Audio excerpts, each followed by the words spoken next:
என் பேர் நந்தினி. என்னோட ஈவெண்ட் வந்து 100 மீட்டர் ஹர்டில். நான் வந்து 3% ஸ்போர்ட்ஸ் கோட்டாவில் ட்ரெஷரி டிபார்ட்மெண்ட்டில் அப்பாயின்மெண்ட் ஆயிருக்கேன். நான் வந்து இப்போ ரீசெண்டாக நடந்த 4th SAF south Asian athletic federation championship 2025 ராஞ்சியில் நடந்தது. அதில் வந்து 100 மீட்டர் ஹர்டில்ஸில் 13.56 செகண்ட்ஸ் பண்ணி new meet championships record create பண்ணியிருக்கேன். 3% ஸ்போர்ட்ஸ் கோட்டாவில் வந்துட்டு நான் ஜாயின் பண்ண பிறகு தான் இந்த இன்டர்நேஷனல் மெடல் வின் பண்ணியிருக்கேன். நான் ஜாயின் பண்ணும்போது நேஷனல் மெடல் மட்டும் தான் இருந்துச்சு.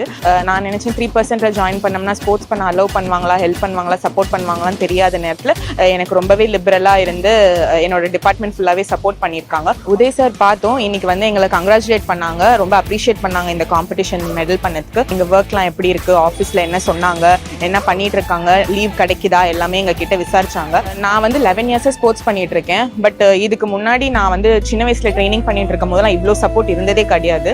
எல்லாமே நாங்களே ஃபினான்ஷியலாக பார்த்துக்கிட்டு ஹை கேஷ்லாம் எதுவுமே இருந்தது கிடையாது. உதயநிதி சார் வந்து ஸ்போர்ட்ஸ் மினிஸ்டரா ஆன பிறகு எல்லாமே இம்ப்ளிமெண்ட் பண்ணியிருக்காங்க. எங்க ஸ்போர்ட்ஸ் நல்லாவே டெவலப் ஆயிருக்கு. இன்ஃப்ராஸ்ட்ரக்சர், எக்யூப்மெண்ட், ஃபெசிலிட்டிஸ் எல்லாமே டெவலப் ஆயிருக்கு. அதனால சாருக்கு நாங்கள் ரொம்ப தேங்க் பண்ணிக்கிறோம்.